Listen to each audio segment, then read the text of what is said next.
YS Jaganmohan Reddy గారు మనము 3,000 రూపాయలు ఈ రోజు పింఛన రూపంలో తీసుకుంటున్నామంటే వైఎస్ జగన్మోహన్ రెడ్డి గారు ఆయన కళ నిలవేరింది.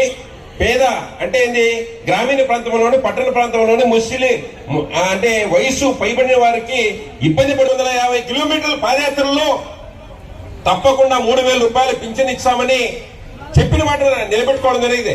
రాష్ట్ర వ్యాప్తంగా 66 లక్షల మందికి ఇస్తున్నారు. అందులో ఈ జిల్లాలో 2 లక్షల పైబడి ఇస్తున్నారు.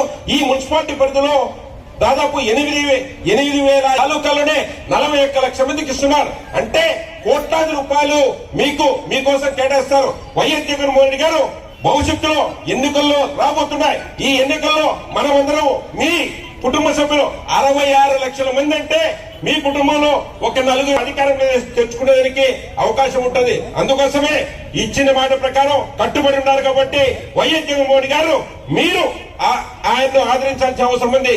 45 సంవత్సరాలలోనే పింఛనిచ్చారు. ఇలాంటి ఘనతగానే వైఎస్ జగన్మోహన్ గారు దక్కుతుంది. స్థానికంగా ఉన్నటువంటి ఎమ్మెల్యే శ్రీకాంత్ రెడ్డి గారు గారి, మన ఎంపీ మిత్రెడ్డి గారు గారి భారీ మెజార్టీతో గెలిపించాల్సిన బాధ్యత మన మీద ఉందో తెలియజేసుకుంటూ ముగిస్తున్నాను. Thank you.